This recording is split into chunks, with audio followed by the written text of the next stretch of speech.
Hey now, everybody. Hey now. I've got heartburn. Oh my God, what is going on? Why? Right before the show starts. What's up? It's Wednesday edition of Hot Takes, and man, my mic is coming in hot, baby. Yeah. All right, let's turn that down a little bit. July, what is this? July 26, 2023. So glad you could join us today. I'm wearing, as you see, my Bubba Army shirt. Let me show you this real quick. Look at that. Bubba Army. A lot of y'all probably doesn't know what that is. That is from the Bubba the Love Sponge show out of Tampa, Florida. A guy I've really looked up to, and a radio show host that I've liked for a very, very long time. Who I'm trying to get to come on our podcast and do an interview, and he keeps turning me down. So maybe that'll change one day, but who knows. Also, another big life event happened today. You're not going to believe this. Are you ready? Today was my 100th Mandu session. That's right. For those of you that don't know, Mandu is a workout thing I started last November, where they basically do these 15-minute workouts. They hook you up with this EMS technology. It's electric pulses. They go to your muscles. You do these 15-minute sessions, and you build an insane amount of muscle. Look at this. You ready? Boom! Look at that, baby. That's all from Mandu. And today, I had my 100th session, and I couldn't be more proud. Look at me. Look at that sexiness. Oh, my God. How fine that guy is. 100 in the books. I don't think I've ever done anything 100 times. Trish says I have. I don't know what she means by that. But very proud of that. Glad I got that out of the way. And looking to do 100 more after that. I absolutely love Mandu. And obviously they advertise on the radio show, but can't beat it. If you have not tried Mandu, I highly encourage you to do so. And before I get into it, one more thing I highly encourage you to do is check out my boys at Wild Hair Jerky. Here's the deal, all right? If you're watching this podcast, and I don't care when you're watching it, if you are the first person to go to this Facebook page and send a message, just say, hey now. Send a message right there. You see this button right here? Look, it says message. You click that guy, and you type in, hey now. They're going to give you a free tumbler, Wild Hair Jerky tumbler, that's going to have the over-the-line logo on the back. I know they're going to do it because I've seen them do it a couple times already. Make sure you're the first person to message that page. Make sure you're following. Make sure you click that like button, because if you didn't, it don't count. Go send them a message. Say, hey, now you're going to get your very own Wild Hair Jerky over-the-line tumbler. And these are rare. These are so rare, I don't even have one, okay? I've got a bunch of Wild Hair Jerky tumblers, but I haven't gotten one of the over-the-line ones yet. You can have one if you are the first person to message those guys. Best jerky. I keep this jerky on standby. Right here, I've got the Backyard Barbecue. Oh, my God. Oh, wait, hold on. Sometimes I just open the bag and I sniff it. Hold on. Oh, God. Oh, it's so good. And I keep a lot on standby. I'm not even playing. Hold up. Watch this. I got stacks on stacks, baby. Look at all this Wild Hair beef jerky. I keep it on standby. Couldn't live without it. And then I hide it in this box over here so nobody can find it. Sometimes I'll offer Trish some, but not often. Maybe once a month. Anyway, Wild Hair Jerky, go check them out right there on Facebook. Easy to find. Send them a message. Say, hey, now, get yourself a Wild Hair Jerky over the line tumbler. You're going to love it. So, big day in the news today. Yeah, you seen it? Hunter Biden makes his way to court. Seems like we've had a lot of Hunter Biden court dates as of late, whether it's in Arkansas over child support disputes or gun charges or tax schemes. Just seems like it's happening all the time. Today was no different. Hunter Biden makes his way to court in Delaware. He's facing tax charges, failure to pay his taxes, which, as you know, if that were you or I, we'd be thrown in the penitentiary for a long time with no questions asked. And also a gun charge, lying on a form, filling out a form to purchase a gun. He lied. He lied about whether or not he was addicted to illegal drugs. He says he wasn't. We have proven that is actually not true. So again, both of those charges, they would get us thrown in jail for a really long time. But over the past couple of weeks, we found out Hunter Biden got kind of a sweetheart deal. A very sweetheart deal where they're going to put him in a diversion program and just give him probation. Now, a diversion program would allow him to just do a few things, maybe some community service, maybe some classes, or just keep his nose clean in general for a couple of years. And all of those charges would go away. Poof, they're gone. They're not on his record. He doesn't have to worry about it anymore. He can go on and live his life. Until today happened. Actually, until last night happened. So get this. I'm going to try to explain this the best I can. Good old Hunter Biden, the smartest man Joe Biden knows. His legal team decided last night or yesterday they were going to call the court. They were going to call the court because they had a problem with some of the things that were going to be on the docket, amicus brief or whatever the legal mumbo jumbo is. All right, and what was in there was detrimental to Hunter's case, right? It was kind of blowing their stuff out of the water. So Hunter's legal team's like, man, we gotta do something about this. We can't have this as part of the docket because we may not get a very favorable outcome. So what do? As the great legal minds of Hunter Biden's legal team got together and they discussed it, they decided, hey, let's call the court clerk and pretend to be the other guys, and then we'll just tell them to take it off. That we didn't mean to put it on there. Our bad. Just go ahead and wipe that off the record. They did that. All right. Now, keep in mind, Hunter Biden's attorney in one of their meetings had recently been photographed on the balcony of an apartment ripping a bong, but maybe that could explain some of this. But they do that. The court figures it out pretty quickly, and then all of a sudden, it's all in the news, and we've got a problem. We've got Hunter Biden's legal team trying to lie to the courts and trying to sabotage the other side illegally, highly illegal, like lose your law license illegal. But they did it, and it's out, and everybody knows it, including the judge. So they head to court today. And boy, was that a long process. And in a turn of events that nobody really expected, the judge decided to start questioning the sweetheart plea deal. So the judge, which is, a friendly Biden judge, from all accounts, I mean, it's in Delaware. Some of the people prosecuting are basically members of the Biden family at this point. Starts looking through and asking questions, and they're like, does this mean that, does this plea deal exonerate him from any future charges? Are y'all going to allow that? Speaking to the prosecutors, and the prosecutor says, no, if he does this plea deal, this does not exonerate him from any future charges, at which point, Hunter's bong-ripping legal team, one of the members stands up and says, then there's no deal. Hunter then proceeded to plead not guilty in this case in order to continue on with a regular trial with, at least for now, no plea deal.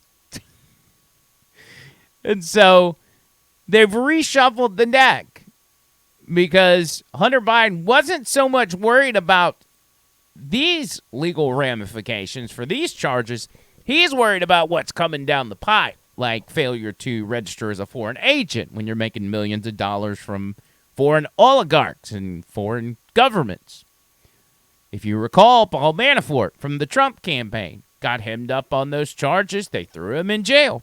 They tried to do the same thing for Michael Flynn. These are all political prosecutions, but you see how it works. Hunter Biden needed that out of the way where he didn't have to worry about it when it comes along because he knows it's coming down the pipe. He needs immunity. So the judge, now that we've got a not guilty plea, in order to keep Hunter Biden out of jail for now, she has to set conditions for Hunter Biden's release. She's ordered him to get a job. This is crazy. To get a job, to submit to drug testing, and several other things. Let me see if I can find the list for you. Oh, this is crazy. Keep in mind, this is the son of the president. Son of the president that is the smartest man Joe knows.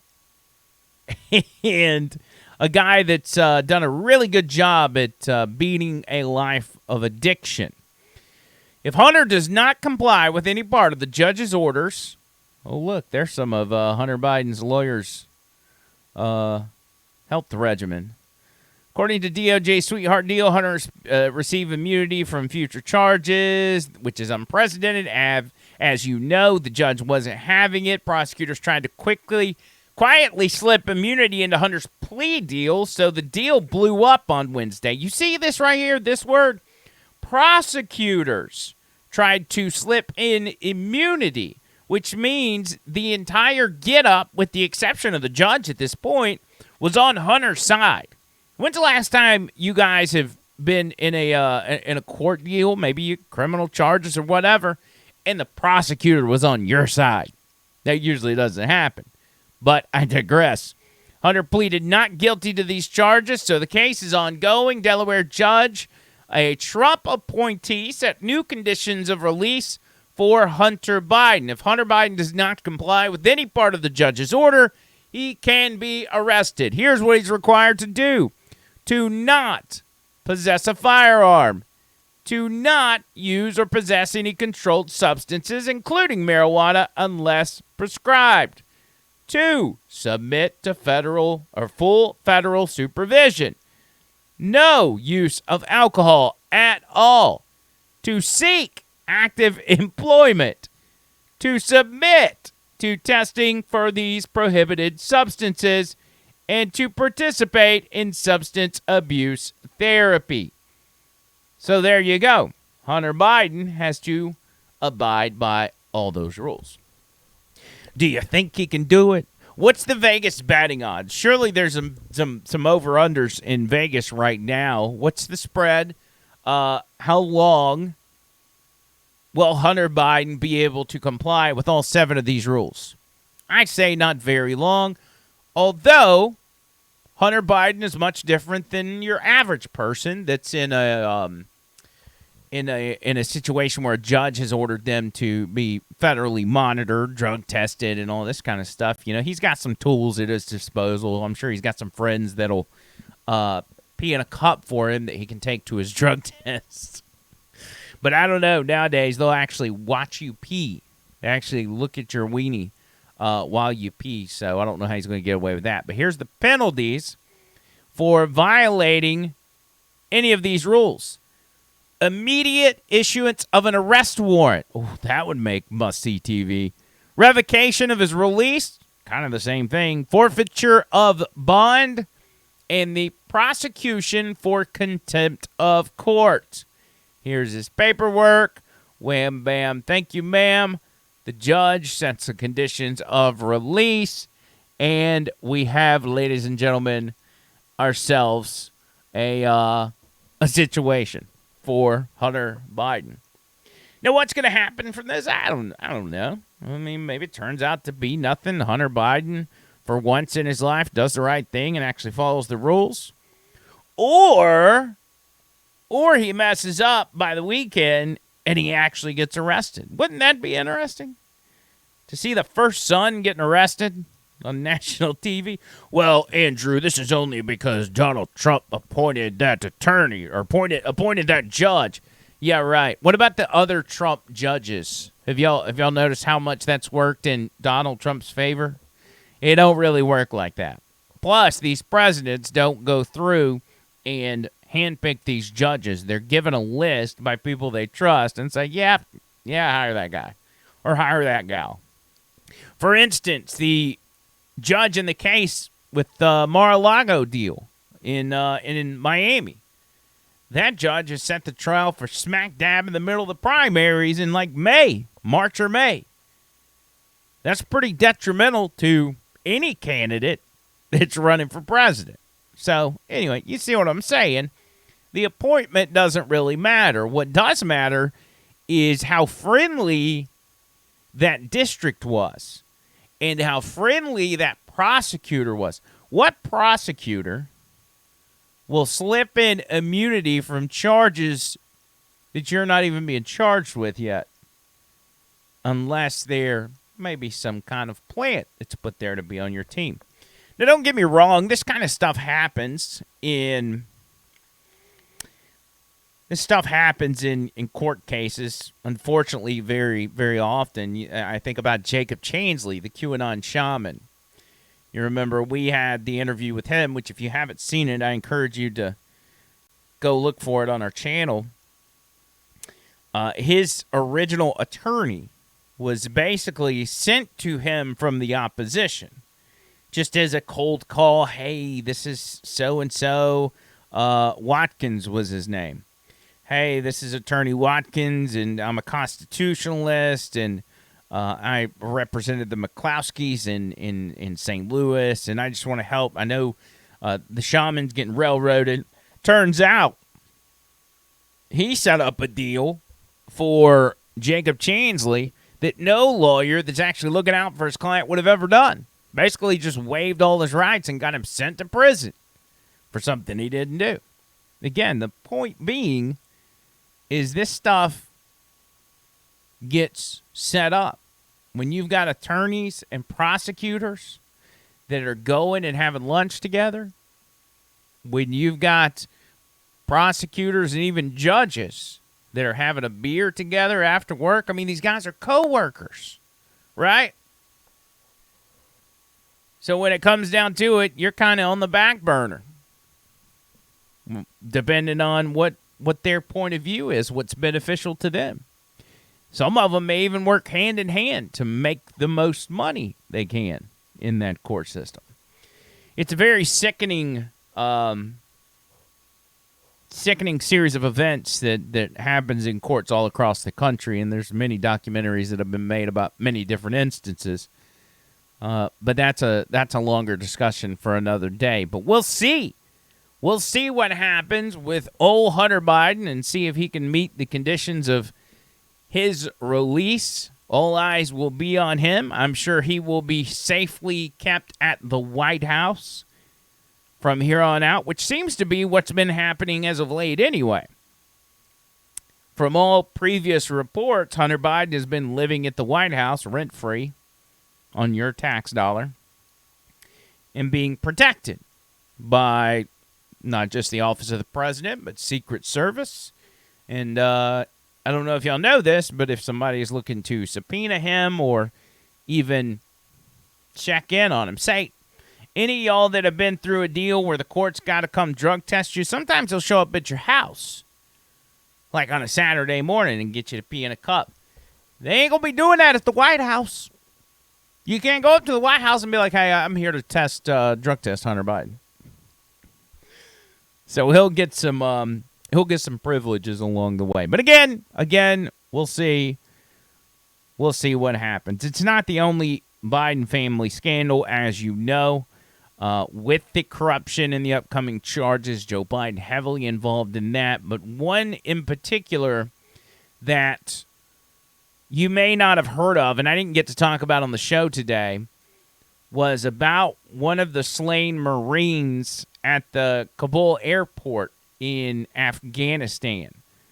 When when our leaders failed our men and women in the military by jerking them out of Afghanistan at the last minute after 20 years, shutting off the electricity and slipping away in the middle of the night without notifying the base's Afghan commander, who discovered that America's secret departure more than 2 hours after they had already left, and terrorists took over and everything else at Bagram Air Force Base. We remember it like it was yesterday, August 15th, 2021. Once that happened, you had the Taliban release thousands of terrorists that had been held in prison. With our help by the Afghan army, they just let all the terrorists out once they heard we had pulled out. The ISIS suicide bomber who murdered 13 U.S. servicemen and women and 169 Afghans was released by the Taliban from the Bagram base prison in July. But here's where the scandal comes in, where you may not have heard of. The family of Nicole Gee were forced to fundraise in order to pay to move her remains to Arlington Cemetery. Nicole Gee, as you can see, is right here in the bottom right. She is one of the 13 servicemen and women that were slain on that day. The family of a Marine who was killed during the chaotic withdrawal from Afghanistan in 2021 had to pay $60,000 of their own dollars to fly her body from California to Arlington National Cemetery to bury her. Nicole Gee was 21 years old, one of the 13 service members who died in a suicide blast at Kabul airport in 2021 alongside 170 desperate Afghans seeking to leave the country. The terror attack, which ISIS claimed responsibility for, occurred in the early morning hours of August 26 during the frenzied evacuation near the U.S. Embassy. Republican lawmakers and Army veteran Corey Mills last week met with the families of 13 service members killed on duty and was told one of them was forced to pay to move the body of their loved one. He claimed Marine Gee's family was forced to find a staggering $60,000 worth of funding to move her body to its final resting place. How utterly sickening is that? That as Joe Biden slept, that family was having to figure out how to get $60,000 just to bury their Marine in Arlington National Cemetery. That blood was on Joe Biden's hands, and as you are well aware, he could have cared less. He didn't really show a lot of emotion about that. As a matter of fact, when those Marines were unloaded off the planes, when they did make their way back to the U.S., what was Joe Biden doing? You remember? He was checking his watch. He kept looking at his wrist, checking his watch, wondering when they could go get some ice cream. We've always had a list of like, oh, who's the worst president or who's the best president? You know, you always ask yourself, who's the worst president of your lifetime? And I think for a lot of people, it had been Jimmy Carter, based on not just several scandals, but the state of the economy and how much everybody struggled. And that was the case up until Barack Obama. And Barack Obama partly was the economy, but all the radical changes he made when it comes to legislation, when it comes to race relations, when it comes to major things like wrecking the healthcare system, Obama made his way onto a lot of people's list as number one as the worst president. And then it even took him, 4 years to get to that spot for a lot of people. Even though he was one of the more popular presidents in recent time, he quickly became one of the worst. Here we are, 2.5 years in, and it didn't take this long. We were about 6 months in when everybody collectively realized that Joe Biden is the worst president in history. Not just of your lifetime, but of ever. Of the inception of this country. He is the absolute worst. There is a reason the DNC would never allow him to become president. There's a reason he's ran for president multiple times and didn't make the cut. Because he didn't have what it takes. But once they realized he was too old to even control his own faculties, and that they could use him as a puppet by removing his diaper and sticking their hand up his ass, that's when they finally decided to let him become president. Nobody liked Joe Biden. Nobody in Congress thought Joe Biden was a serious person. Everybody knew he was a grifter. Everybody knew that he just went whichever the way the wind blows. Whatever the story of the time, whatever the stance is, society's stance is on race or gay marriage, whatever town he's in, whatever the major demographic is, that's the color he is. He's black when he's on one part of town. He's Puerto Rican when he's on another side of town. He's always been that way. And everybody knew that. Everybody in Washington knew that. And so nobody took him serious. That's why even for the most staunch Democrats, and I've talked to them, some of the most staunch Democrats who are glad Joe Biden won were even shocked by the idea that Joe Biden legitimately got 81 million votes. I've got a friend in particular, and I can talk about him because he'll probably never watch this. He is a full-blown socialist, full-blown Bernie bro, bleeding heart liberal, always has been. Hates Trump, hates Republicans, hates everything they stand for.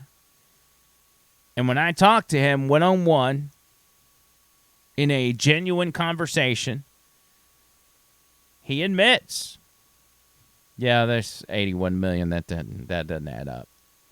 There's no way. Because even he knows. And there's many more like him out there that are on the left. Many of what I would dare say the majority of Democrats and people that identify as Democrats don't believe it. The only difference is the vast majority don't care. All they care about is the fact that their guy won. Hey, it's fine. We just dodged the bullet of Donald Trump. Doesn't matter how it got done, just glad it's got done. And remember, these are the same people that constantly talk about a threat to democracy. It's a threat to democracy. While simultaneously destroying democracy in order to get what they want. And what they wanted was not Joe Biden. What they wanted was not Donald Trump. That's what they wanted. And for now, they got it. But for how long? Who knows? Hopefully not long. If you're like me, you know, I'm ultra MAGA, baby. I'm ready for some more Donald Trump. Maybe even go down the middle and just level it out. Let's say Donald Trump and RFK Jr. Who knows? Or we can go super ultra MAGA and go Donald Trump with Vice President Kari Lake. I'd be good with that, too. I'm out of here. Thank y'all so much for checking out this edition of Hot Takes. Make sure you like, comment, share, and we'll be back tomorrow with a brand new Hot Takes. Until next time, see you, cuz!